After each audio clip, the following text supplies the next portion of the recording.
first and foremost, thank you so much for joining us on TV. My name is Rocky Harris, and we are sitting down with the amazingly talented celebrity choreographer, Aliya Janell. How are you today? So good. So happy to be here. Thank you for having me. Absolutely. No, like I was telling, I believe your publicist, I'm a huge fan.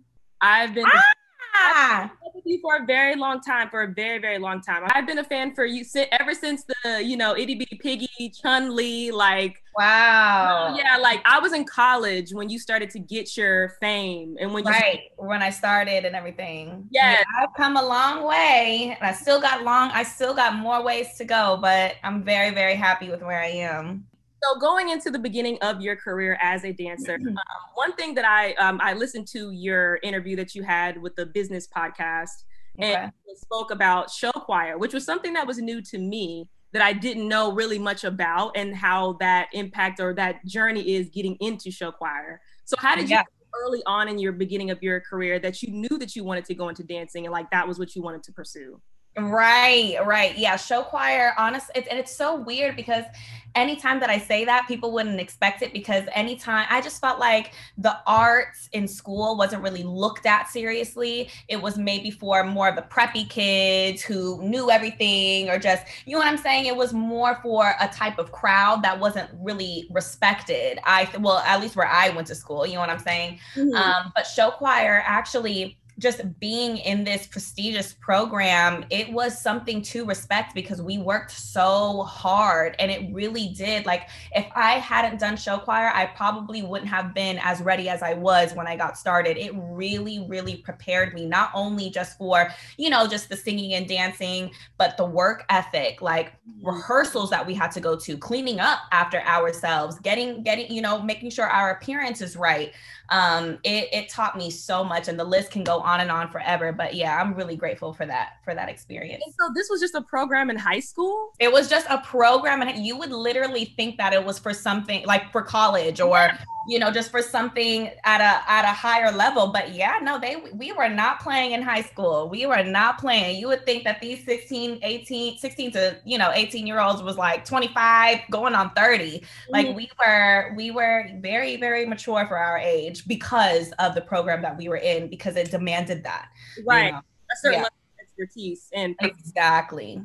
So you did move on to go to college though, but you went into mass communications and journalism. Yeah. So why do you think you did that? Why not just go, head on and pursue dancing? Well, you know what?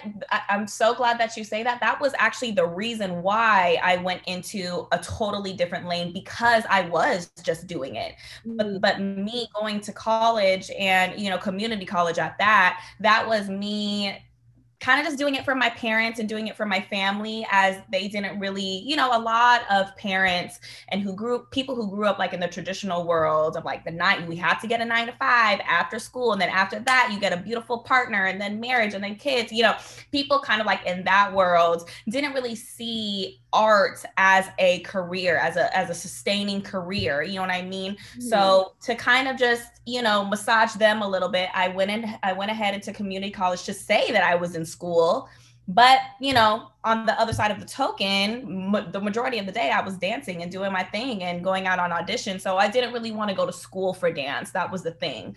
I didn't want to go to school for it. I wanted to go to school for something else, a plan B, if you will. Never really liked the plan B idea, but did it. And, still had the plan A on and going, So when did you tell your parents, hey, look, this is what I'm going to do? I didn't even need to tell them. I just showed them. They saw. So beginning of like 2015-ish is when I started to book as a dancer, started to get professional jobs, had to travel, to places, receiving checks. They started to kind of see the lifestyle. They saw that I didn't have to, or I didn't really have time for school. So it honestly wasn't even a conversation. Now that I even think about it, it was just like, I'm not going to school today, nor tomorrow, nor the next day, nor the next day. And, at that point, I didn't have to ask for money. I was on my own at that point, and I was great. I was maintaining myself. Absolutely. Was there any pushback at all? Did they say like, No pushback, because I'm telling you, and I'm so grateful to say this, is the minute I started making money doing what I love to do, it was a wrap ever since. And it's only been success from there. So no pushback at all. I don't think they would even dare to push me back because I was helping them out. Okay. Ask you, what is your sign? My sign is a Libra. Okay. Yeah. I'm in the zodiacs. I'm an Aries. Okay. No, I understand that sentiment though. As an artist, for me, I did pursue journalism. That was what I wanted to go into in college. And so it's so difficult trying to help that older generation understand the passion that artists have. Like our generation, we're kind of like, look, if it doesn't make me happy, we're super creative. We're super creative right now. And I wish, and sometimes I kind of like feel bad for the older generations because they didn't really even have this opportunity to figure out what it is, what do they really want to do, not what they have to do. You know, they were stuck on what they had to do. And that is my whole purpose in my success and in my career, is teaching and showing my students and whoever comes my way, what is it that you want to do, not what you have to do. Absolutely. And do you find that most people who take your class, that they do want to be dancers, or is it usually something that they're just doing for fun? They're just doing it for fun. I was just telling somebody the other day, 90% of my class are people who do not dance, people who cannot dance. Like, it's just people who just want to be there for the experience. They want to soak in my wording. They want to soak in whatever it is that I had to say for that class. And they apply it. And it's so great because they apply that to their own lives. It's not even just for dance. And I think that's why my brand and my class is the most special, because it's not just for dancers. Yeah, absolutely. Yeah, girl. It's, again, super viral. It's been really nice. What's been beautiful about social media is that we are able to follow the people that we really enjoy watching as their journey goes along. And it's been very, like, as soon as I saw you on BET, the Encore, I was like, oh my gosh, yes. Like, that's her, right? Yes, right, exactly. So it's right. Your trajectory in your career has been awesome. Like I said, I'm a big fan. I'm super proud of you. Thank you. Your first big gig was you were dancing with K. Michelle at the BET Awards. So how did that happen? Like, what was the transition like in that moment? So, okay. At that point, you know, I was going to class every single week, keeping up my training. And I think this is kind of when Instagram started to get, you know, a little bit bigger or whatever. People started to post their classes and their videos on the platform. And I think we're all just now realizing that it could be used for more than just like, okay, people on Instagram looking for pictures. It can be used to book jobs. It can be used for people who are looking for a type of talent. They can use Instagram to see what it is that they do and book them straight from there, not even an audition. Because, you know, in the again, for older generations, being a dancer is about auditioning, going to all of these calls, standing in line, having your resume, having your headshot. Like, it's just a whole situation that's just not it right now. But at that point, that's what it was. So, you know, keeping up my training, and it was just a random call. It was a random call from Mikey Menden. And if we don't know who Mikey Menden is, he is basically, like, I say he's the choreographer of, like, he is like the top pop choreographer, you know, Pussycat Dolls. He was working with, I can go down the line with him, but he just got a random call from him and he wanted to book the person that I was assisting. And he needed one more dancer. So by default, he was like, you know what, just bring that girl that, you know, assists you because she's in all of your videos. We love it. Let's just go ahead and get this started. And ever since then, I will always like give him that credit for giving me my start, because it's hard for different, you know, choreographers and directors and, you know, people who are out there to book someone who's new, because we want to see your experience. We want to see what you have done, because we don't want to bring, you know, fresh meat that can't handle it to our production. You know what I'm saying? So I find it like but then it's like, how do I even get my start if you won't even give me a chance? So I was dealing with that for a minute, and, you know, it was till Mikey Menden and give me a chance and just book me by default. And it was a wrap ever since. Everything started rolling. I proved myself that I could handle myself on a professional job at this time at the BET Awards. And then it started just rolling from there. Absolutely. And what would you say would be the best advice for somebody who feels like they have a lot of experience, but they just haven't been able to break down that next barrier into this next level for their career? Well, I would say you got to wait for your time. You got to wait for your time. You got to wait for the job that's for you. You know, it's so crazy in this entertainment industry because there's so many talented people out there. And I'm not even going to front, like, I'm not even going to say that I'm the best dancer in the world, but I know that there's something special about me. So any job that came my way, anything that I've done, it was for me. You know what I'm saying? They were looking, it was for me, it was for my look, it was for my personality, it was for my talent, for my ability, and everything else that comes along with that. And for the jobs that didn't come or came my way and then left, or it came my way or I didn't do it, it wasn't for me. So it's less about how much experience you have and all of what you've done. It's more about what is for, like, solely for you. You know, those are the jobs that you want. You don't want just any job. That's what I tell my students. You don't want just any job that comes your way, because not every job is a good job, or not all money is good money. You want the one that is for you, where you have a great experience and you learn from it. And it's literally just, it builds from there, if that makes sense. No, absolutely. One thing that stood out to me that you said while you were on the podcast as well was you said that one of your reasons for starting Queens N Lettos was because you were bored with where you were at that point, and you were like, look, I want to move on. You know, I don't want to continue to build a brand for someone else. I want something for me. I want to I want to change it up. And I think when you said that, though, I was like, oh my gosh, that was an epiphany that I had for myself. So like, you say it, hearing another person say it made it feel, oh wow, I'm glad that this happened, because I feel like a lot of times as artists, hearing the word bored can seem like you're being lazy almost. But when you really think about it, as an artist, you're continuously getting bored because you want something new to tackle, to challenge. So that stood out to me. What would you say was the thought process when you made Queens N Lettos? I know you said that you wanted to have your own class, build your own brand, but did you know exactly did you know Queens N Lettos was what you wanted to do? No, absolutely not.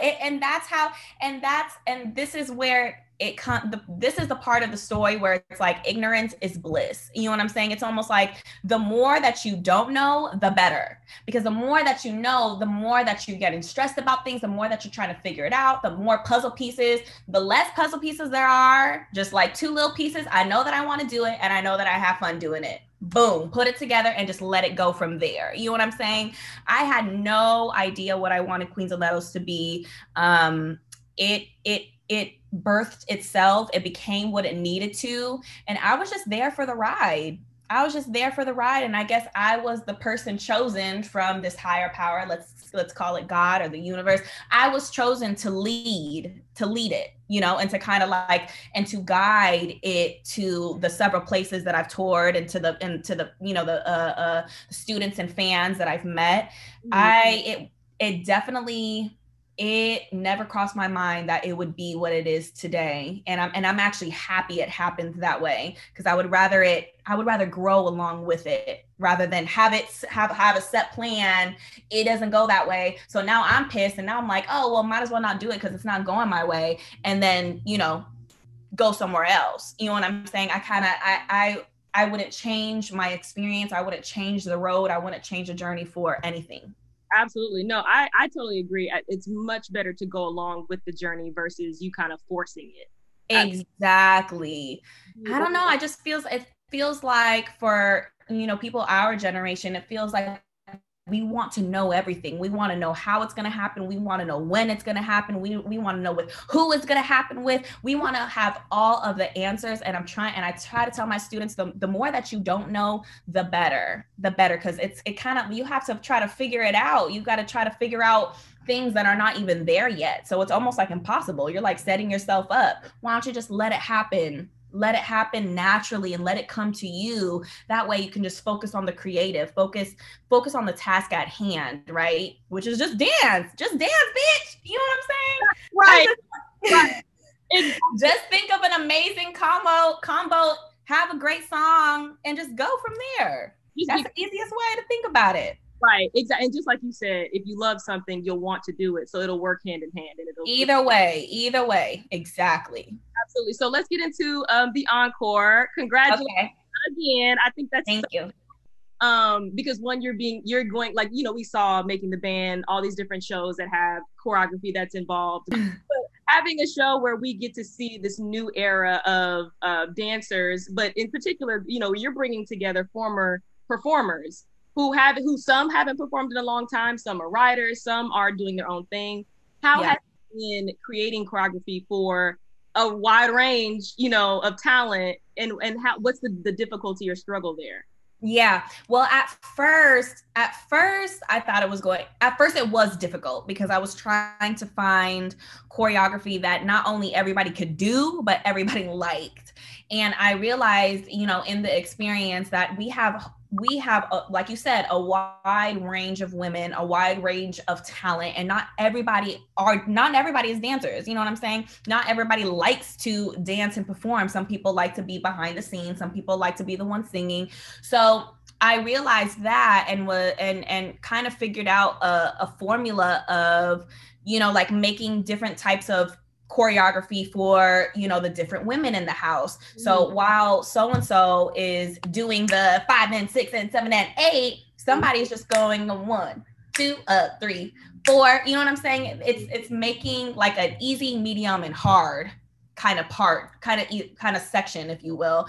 And designing it to where even though they're doing different parts for their particular level, it still matches. It still looks like a group. You know what I'm saying? And if anything, it expresses their individuality. It expresses how different they are, but then putting them together in a special way. So figuring that out was a blessing. I was like, okay, good. And everybody was really happy with it. They were happy that they were able to just be in their comfort zone. And, you know, because these women, I felt like we were dealing with a lot of insecurity. That was kind of like the difficult part of it. We were dealing with insecurity, and I felt like they almost forgot who they were. They forgot that they paved the way for a woman like me. And what was difficult about it was I was so for them. I was trying to, every rehearsal, I always try to like give them their props and give them their praise, because I can imagine it's been a while since they have felt that, because a lot of them, you know, ventured off into their own lives and moved on from the entertainment industry. But I'm like, girl, do you know I used to watch you and listen to you every single day, right. And you are one of the reasons why I do what I do, because I saw you do it, and now I'm here, and look how it went full circle. Now I'm here teaching you. I don't have anything to teach you. I just have to remind you. I'm not here to teach. I'm here to remind you of who you are, the star that you are. You know what I'm saying? So it was difficult at first, but I feel like I cracked them just a little bit, enough to where they can open themselves up and allow themselves to be the star that they already were. Yeah, no, absolutely. I love that, because it's you would never think watching it, like I'm keeping up with each episode. You don't think that these women would be insecure or have, you know, struggles, as the people who are watching can see. You do have a different generation of women versus newer generations versus younger generations who have done things totally different throughout the years. So right. It's awesome that even is a testament to your classes, is helping people remember that they can still, you know, right. be sexy, be beautiful, and in stilettos, you know. So I think it's awesome. Again, like I said, the beautiful thing about social media and your trajectory of your journey is that we get to see people, like you said, coming back to people who, you know, came before you, and you're helping them out, and that giving them some type of inspiration and motivation to continue on. I'm really excited to see how the rest of the show is going to go. Yes, me too. And keep watching, everybody. Any words on season 2? Because I want to know how they're going to do a season 2, if they're just going to get a new range of people. But I think it's that one. I mean, I'm still very much on the outside. I'm still like all for season 1 right now, but it was such a good experience by the end of it. I heard a 2 somewhere in there. Now that's all that I got though. But I really hope that they do continue this experiment and they do continue this process of like helping, you know, the people who have been quote unquote forgotten go back to the light, because they deserve it and there's room for everybody. So yeah, I'm for it. I totally agree. I really hope they do a season 2, because literally, like, I don't think there's been a BET series that's been talked about this much. Right. Like, as soon as it started, and it was crazy because my friend was tweeting about it and I was like, okay, everybody keeps talking about it, I'm gonna go watch it, and now I'm hooked. So right. So good. So before I let you go, thank you so much for joining me. I have just some questions. These are dance. Okay. So when you're given a song, what would you say is your first step in creating the choreography to it? Like, what's something, do you just listen to it and fill it out? Or is there kind of a method to your madness when you are trying to create dances for a song? I guess it all depends on what I'm trying to convey this class and what I want to feel this class.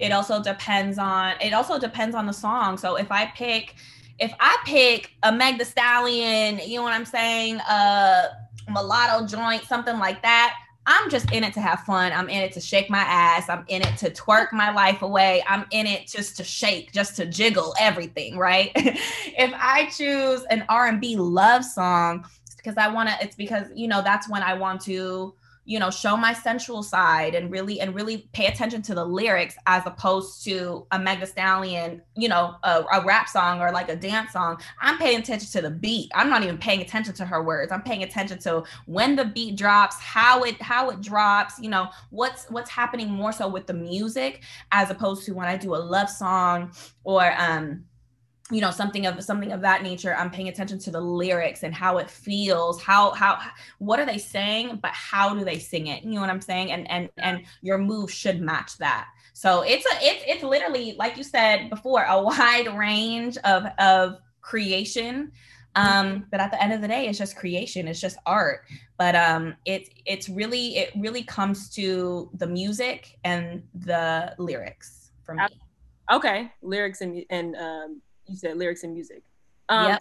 Would you say it's more difficult working with someone who is like a single artist, or is it more difficult working with a group? I would assume it's more difficult working with a group, but then it is way, you hit it right on the head. It is way more difficult working with the group, because I'm trying to give my all to all of them evenly, and I can't, you know, I can't show my favorite, or I can't give too much to so-and-so and not enough to so-and-so. You know, it's like having kids. You can't have a favorite when you have kids. You have to give your all 100% to every single one of them. So it definitely is harder working with a group and figuring out how they can blend together and how they can all feel comfortable with whatever it is that they do.